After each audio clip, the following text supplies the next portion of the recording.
जय मां गुरुवर गुरुवर जय मां गुरुवर गुरुवर। हमारा शरीर विचलित ना हो। हमने अगर कोई संकल्प ले लिया है तो उस पर कोई दूसरा विकल्प ना खड़ा हो। यह केवल आत्मशक्ति के बल पर होता है। वह अटूट आत्मशक्ति जो हमारे अंदर सक्रियता प्रदान करे कि मैं अखंड साधनाओं में बैठना चाहूं तो अखंड साधनाओं में भी बैठ सकता हूं, मगर अगर एक मजदूर के साथ कार्य करना चाहूं तो उसके साथ भी 8-10 घंटे मेहनत कर सकता हूं। अगर व्रत उपवास रहना चाहूं तो मैं अन्नमय कोश से प्राणमय कोश में जीवन जी सकता हूं, दूसरे से अधिक व्रत और उपवास रह सकता हूं। शरीर की कोशिकाओं को मैं अगर समेटना चाहूं तो विकार मुक्त उस अवस्था को प्राप्त कर सकता हूं जिसमें जाकर आनंद ही आनंद भरा हुआ है।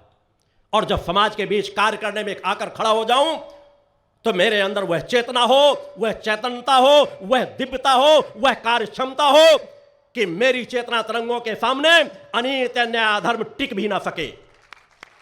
वह मेरे अंदर आत्मबल होना चाहिए और आत्मबल आता है आत्मशक्ति के बल पर। ऐसी अटूट भक्ति मांगो, ऐसा अटूट ज्ञान मांगो, ऐसी अटूट आत्मशक्ति मांगो। इनमें सब कुछ समाहित है। जिसे अपने इष्ट की भक्ति प्राप्त हो गई, जिसे अपने इष्ट का ज्ञान प्राप्त हो गया, जिसे अपने इष्ट की आत्मशक्ति प्राप्त हो गई, तो शेष बचता क्या है? आप भक्ति के बल पर, ज्ञान के बल पर, अपने आत्मशक्ति के बल पर हर असंभव को संभव कर सकते हो। कोई भी अनित अन्याय अधर्म, कोई भी विषम से विषम परिस्थिति आपको कभी घुटने टेकने नहीं देगी। आप हर विषम परिस्थिति से निकलने की सामर्थ्य प्राप्त कर लोगे। उन तारों को जोड़ करके तो देखो, अपनी आत्मशक्ति को बढ़ा करके तो देखो, निष्ठा विश्वास से मां की आराधना के लिए 2 मिनट बैठ करके तो देखो। मगर वह बैठना आपका भटकाव का मार्ग होता है। याचना अधिक है, साधना कम है। 5 मिनट के लिए पूजन में बैठोगे, कामनाओं का भंडार लगा रहेगा और पूजन से उठते हुए भी दिन भर वही कामनाओं का भंडार। समाज के कोई कार्यों में जा रहे हो तब भी बस हमारी ये चीज हो जाए, हमें ये प्राप्त हो जाए, हमें वो प्राप्त हो जाए। सबका त्याग करो, केवल भक्ति ज्ञान और आत्मशक्ति मांगो। फिर देखो कितनी शांति प्राप्त होगी, कितना आनंद प्राप्त होगा कि इन 3 में सब कुछ समाहित है। और तीनों को मांग कर आपको लगेगा कि जैसे मैं वास्तविक अपने इष्ट से रिश्ता जोड़ रहा हूं, उसके अंदर समा जाना चाहता हूं, उसे अपने अंदर समा लेना चाहता हूं। फिर जब आप पूजा पाठ में बैठेंगे तो आपको नींद नहीं आएगी, आपको आलस्य नहीं आएगा, आपको अंदर जड़ता नहीं होगी। अन्यथा तो आप पूजन में बैठते हैं, कहते हैं हमको आलस्य आने लगता, नींद आने लगती, झपकी आने लगती है। इसलिए कि आपने सच्चे मन से उससे रिश्ते जोड़ने का प्रयास ही नहीं किया। उस प्रेम के रिश्ते को आपने जोड़ा ही नहीं है। आपने अपनी इच्छा शक्ति को सामान्य अवस्था में ही केवल जोड़ करके रखा है। प्रबल इच्छा शक्ति, दृढ़ संकल्प शक्ति, आपके अंदर वो क्षमताएं हैं।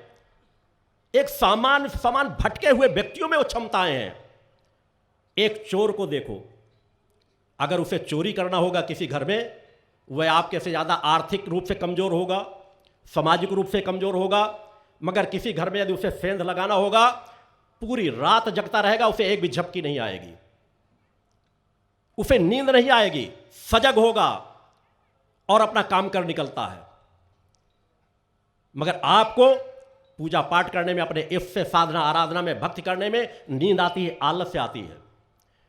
एक भिखारी मनुष्य, एक प्रेमी अपनी प्रेमिका के साथ पूरी रात जगता रहेगा, उसे आलस्य नहीं आएगा, पूरी रात बात करता रहेगा और लगेगा कि रात बहुत छोटी हो गई।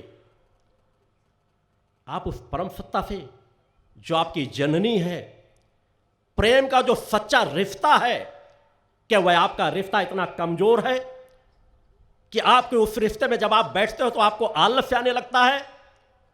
क्योंकि वास्तव में आप वो भाव लेकर के नहीं बैठते हो।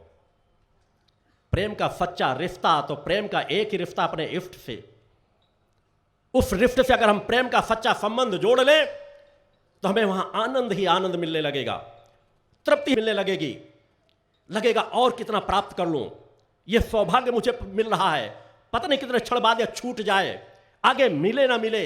सौभाग्य से आज मुझे पूजन स्थान पर बैठने का सौभाग्य प्राप्त हो गया है, तो यह क्षण मुझसे छूटे नहीं।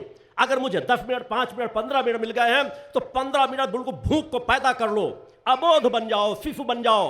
एक ऐसा शिशु जो छोटा शिशु अपनी माँ की गोदी में लेटता है, माँ के स्तन का पान करता है, तो एक मिनट भी माँ को छोड़ना नहीं चाहता, चाहे जितने बड़े बड़े खिलौने उसके सामने लाकर पटक दो, बड़ी बड़ी चीजें लाके दे दो, उन सबको पैर से ठोकर मार देगा।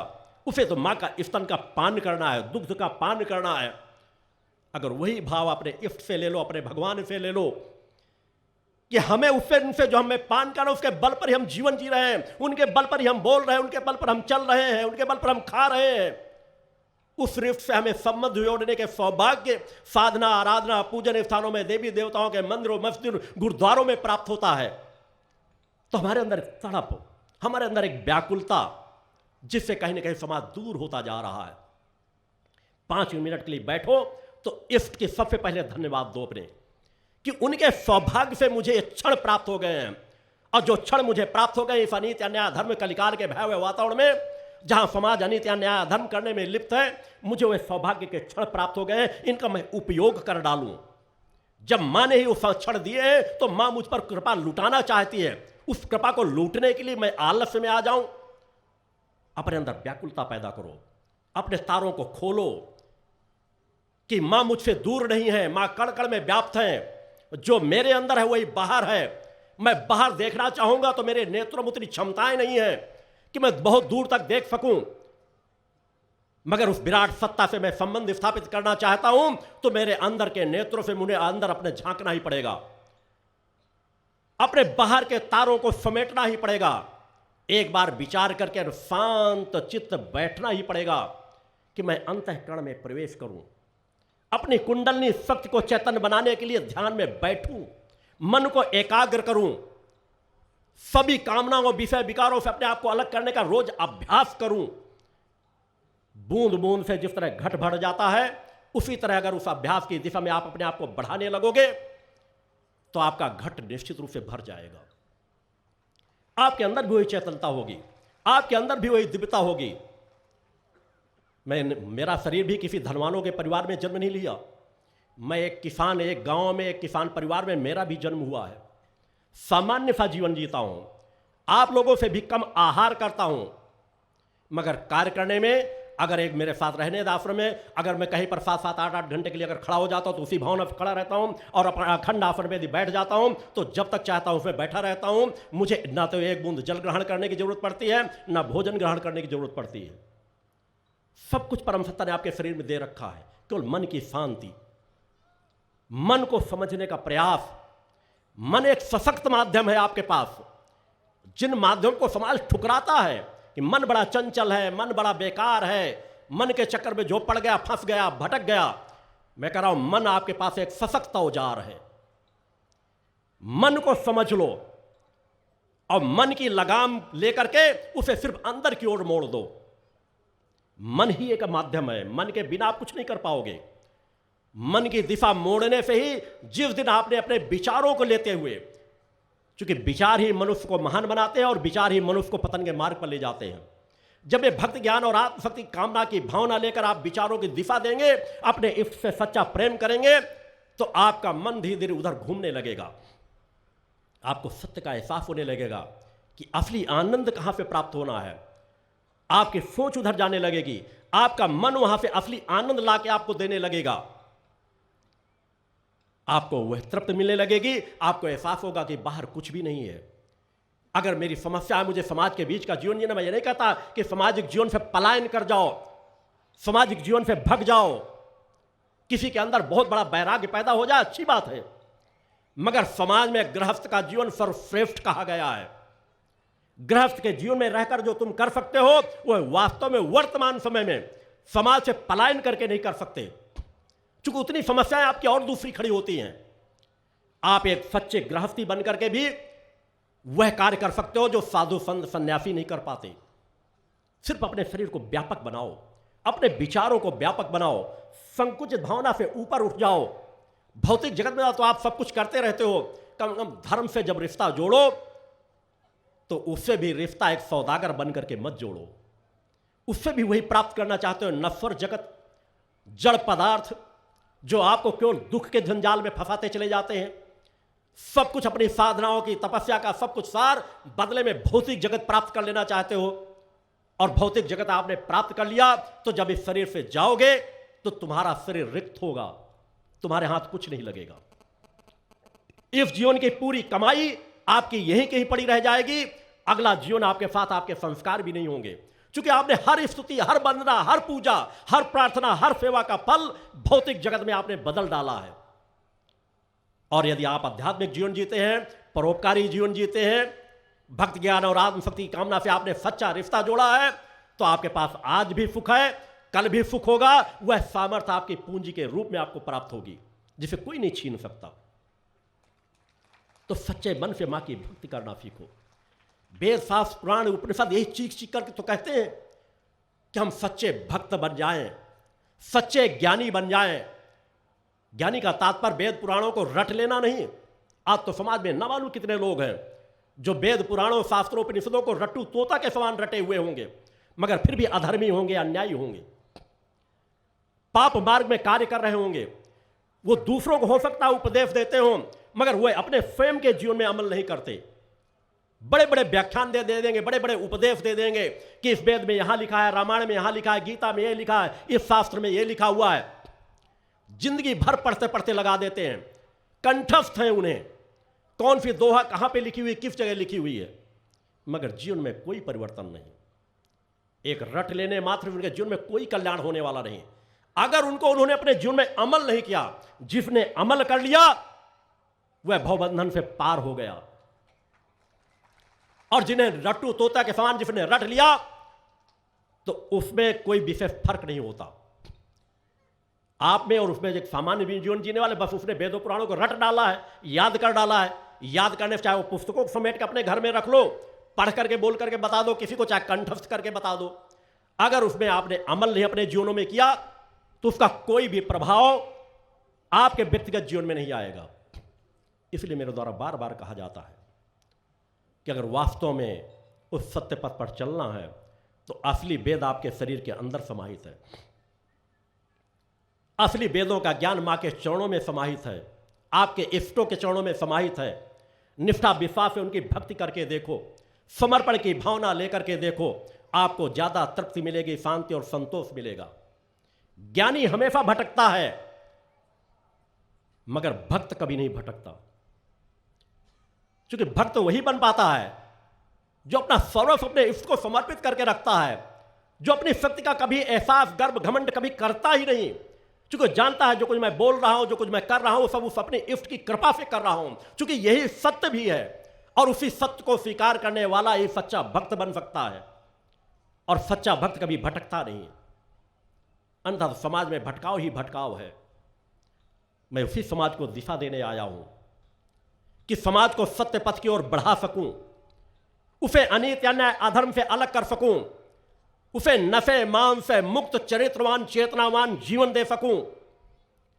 और उसी दिशा पे कार्य करने का परिणाम है कि आज देश के कोने कोने में करोड़ों लोग, आज मेरा भक्ति मानव कल्याण संगठन, मैंने अनेकों मंच से कहा कि अधर्मी और अन्यायियों को पता भी नहीं चलेगा कि उनके नीचे का धरातल कब खिसक गया। यह एक जो परिवर्तन की विचारधारा चल रही है, जिसके पास 1000, 2000, 10,000 शिष्य होते हैं, कार्यकर्ता होते हैं, पूरे देश में छाया रहेगा। इस समय 1 लाख से अधिक जीवनदानी मेरे कार्यकर्ता हैं जो समाज में सेवा भाव से कार्य कर रहे हैं। 10 लाख से अधिक दीक्षा प्राप्त संकल्पित शिष्य समाज के बीच कार्य कर रहे हैं। करोड़ों लोग इस विचारधारा के अनुयायी हैं।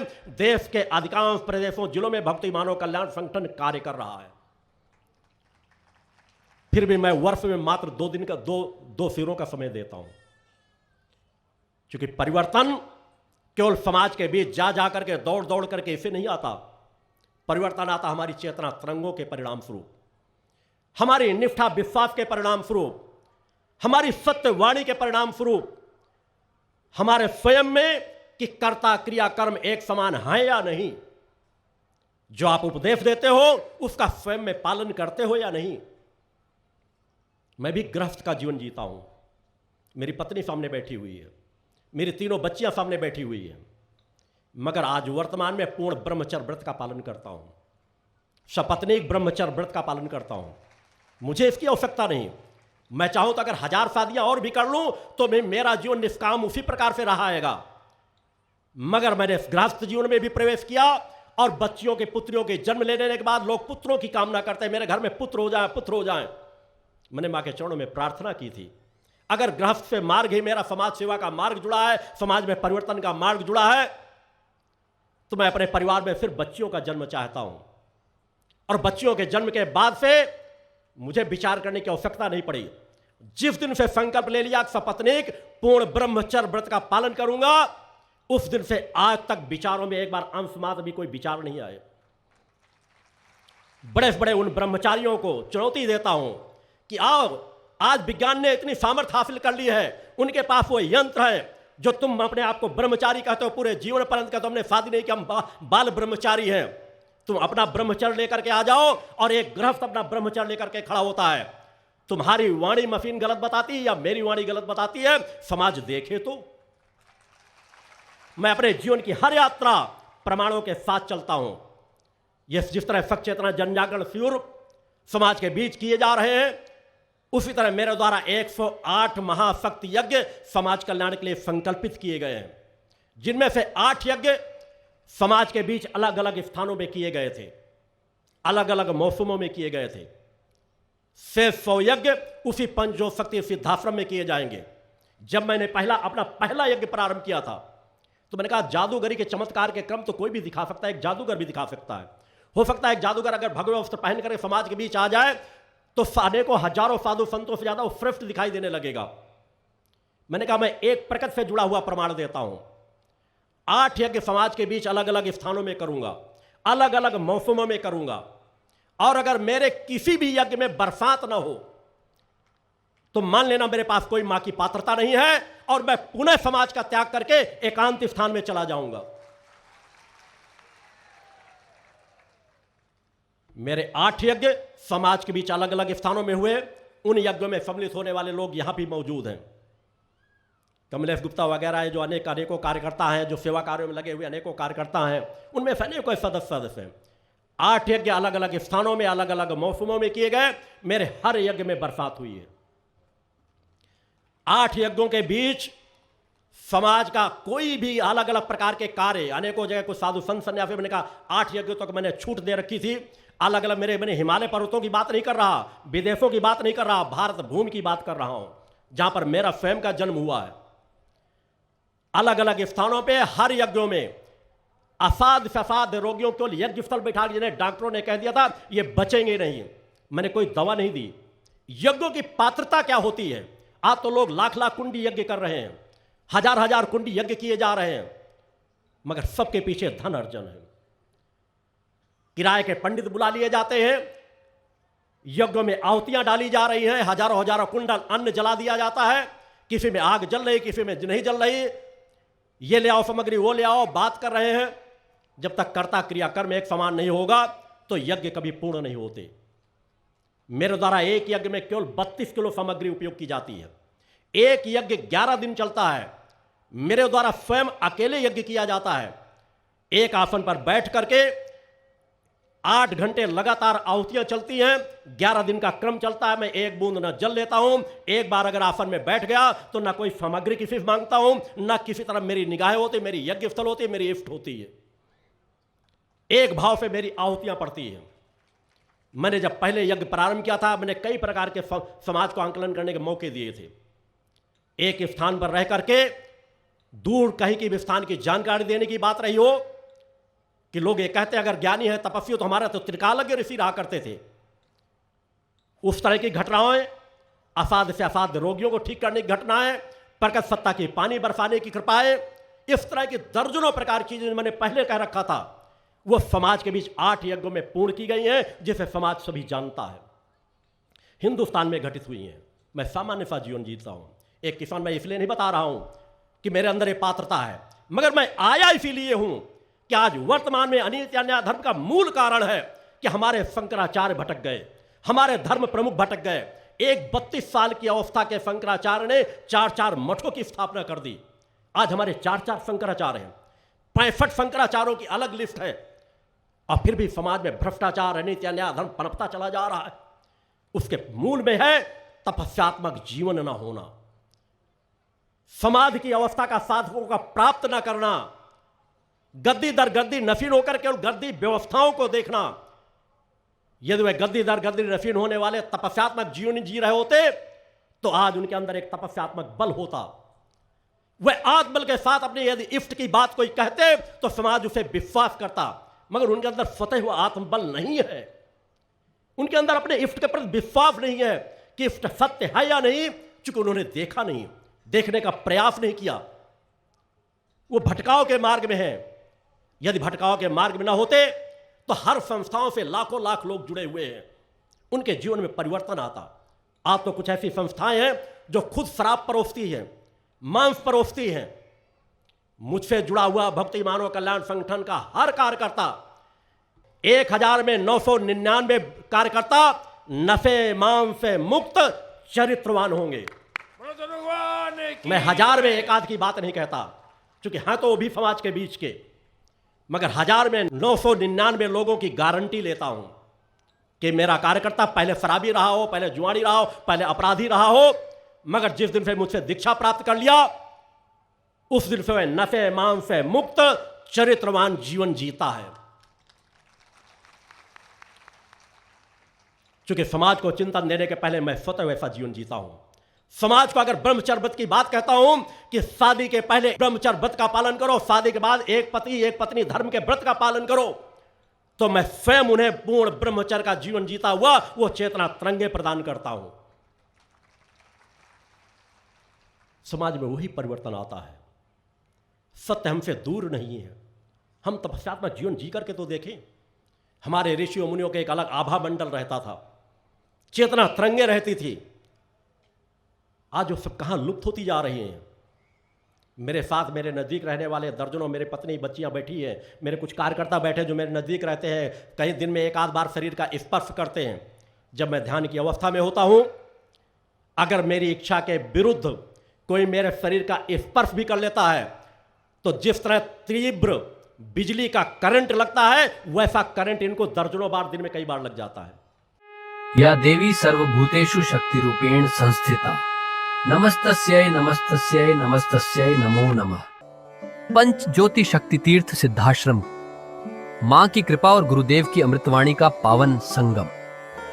एक ऐसी पवित्र भूमि जहां मां भगवती की ज्योति हर दिल को रोशन करती है, जहां परमहंस योगीराज श्री शक्तिपुत्र जी महाराज के चरणों में बैठकर हर मन की पुकार सुनी जाती है।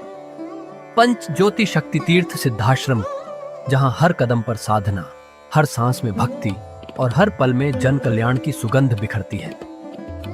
आओ इस अलौकिक यात्रा में शामिल हो और देखो कैसे एक आश्रम ने करोड़ों जीवन को बदला।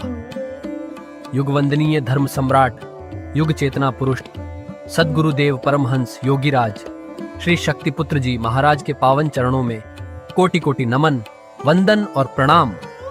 उनकी कृपा से एक ऐसी पवित्र स्थली का सृजन हुआ जो तप, योग, ध्यान और साधना का स्वर्णिम केंद्र है। यह है मध्य प्रदेश के शहडोल जिले की ब्योहारी तहसील में बसा पंचज्योति शक्ति तीर्थ सिद्धाश्रम, जिसकी नींव परम पूज्य गुरुवर्श्री ने 23 जनवरी 1997 को रखी।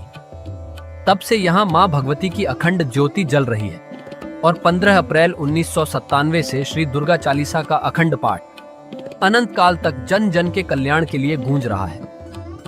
हर सुबह और हर शाम जब सूरज की किरणें और चांद की चांदनी सिद्धाश्रम को चूमती हैं, तब परम पूज्य गुरुदेव जी, माता भगवती आदिशक्ति जगत जननी दुर्गा जी सहित सभी देवी देवताओं और सहायक शक्तियों की आरती करते हैं। इस पावन बेला में भक्तों के हृदय मां की भक्ति में डूब जाते हैं। मूल ध्वज साधना मंदिर में भी रोज सुबह शाम होने वाली आरती में भक्तों का समूह उमड़ता है। यहाँ हर मन की पीड़ा मिटती है, हर शरीर को शांति मिलती है और हर आत्मा को सुख, शांति व समृद्धि का आशीर्वाद प्राप्त होता है।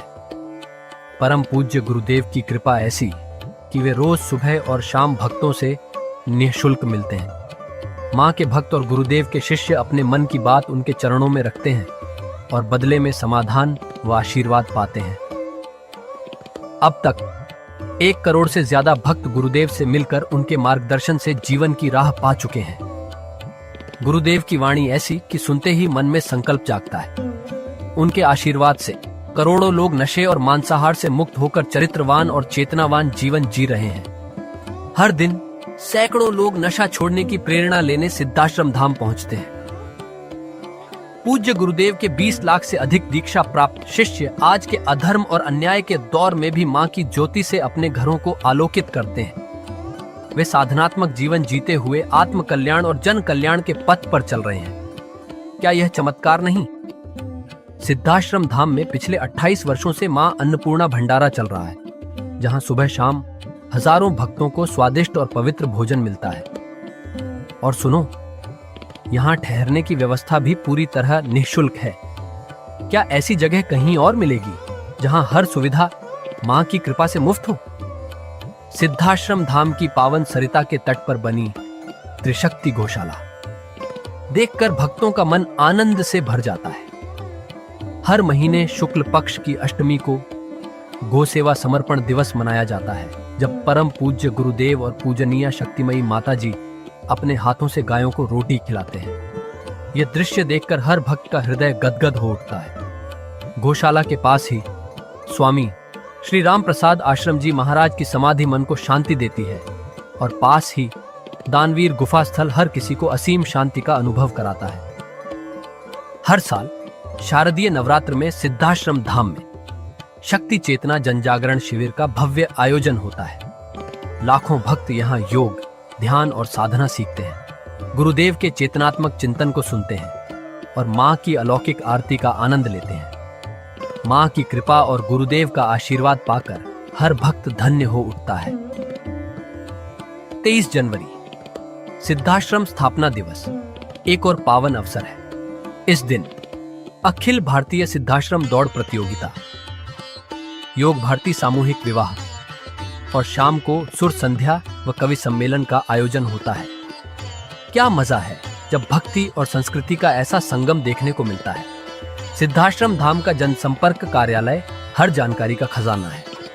यहाँ से मासिक सिद्धाश्रम पत्रिका और साप्ताहिक संकल्प शक्ति अखबार मिलता है, जिसमें गुरुदेव की ऋषिवाणी और प्रेरक लेख पढ़ने को मिलते हैं। और हाँ, यहाँ माँ के प्रसाद के रूप में शक्ति जल भी निःशुल्क मिलता है। इस शक्ति जल ने करोड़ों लोगों को नशे और बीमारियों से मुक्त कर चेतनात्मक ऊर्जा दी है। क्या यह माँ की कृपा नहीं? जन कल्याण का एक और अनुपम उदाहरण है निःशुल्क वस्त्र सहायता केंद्र, जहां लाखों जरूरतमंदों को कपड़े दिए गए हैं। यह सिलसिला आज भी अनवरत चल रहा है। सिद्धाश्रम धाम में पौधारोपण का भी बड़ा काम होता है। परम पूज्य गुरुदेव जी महाराज एवं पूजनीय शक्तिमयी माता जी स्वयं समय समय पर पौधारोपण करके पर्यावरण को बढ़ावा देते हैं। सिद्धाश्रम धाम में अनेक प्रकार के फल, फूल और औषधियों के हजारों पेड़ों की हरियाली देखकर मन प्रसन्न हो जाता है। सिद्धाश्रम धाम में विभिन्न प्रकार की हरी सब्जियां उगाई जाती हैं, जो निःशुल्क चल रहे मां अन्नपूर्णा भंडारे में प्रयोग की जाती है। परम पूज्य गुरुदेव जी ने मानवता, धर्म रक्षा और राष्ट्र रक्षा के लिए 3 धाराएं बनाई हैं। भगवती मानव कल्याण संगठन, पंचज्योति शक्ति तीर्थ सिद्धाश्रम और भारतीय शक्ति चेतना पार्टी 15 मार्च 1995 को बने। भगवती मानव कल्याण संगठन के 1 लाख से ज्यादा कार्यकर्ता नशा मुक्त, चरित्रवान और परोपकारी समाज बनाने में जुटे हैं। संगठन का नशा विरोधी आंदोलन इतना प्रभावी है कि पिछले कुछ सालों में 2000 से ज्यादा अवैध शराब माफियाओं पर कार्रवाई हुई। संगठन के समर्पित और कर्मठ कार्यकर्ता दिन रात इस मिशन में लगे हैं। Siddhashram Ayurveda and food products के जरिए शुद्ध दवाएं और खाद्य पदार्थ बनाए जाते हैं। इन्हें लेने या व्यापार के लिए एजेंसी पाने के इच्छुक लोग संपर्क कर सकते हैं। आओ सिद्धाश्रम की इस पावन यात्रा का हिस्सा बनो। यहाँ माँ का अखंड गुणगान सुनो, साधना में डूबो और परम पूज्य गुरुदेव के दर्शन कर जीवन को धन्य करो। भगवती मानव कल्याण संगठन तुम्हें मानवता, धर्म और राष्ट्र की सेवा में शामिल होने का सादर न्योता देता है। जय माता की, जय गुरुवर की।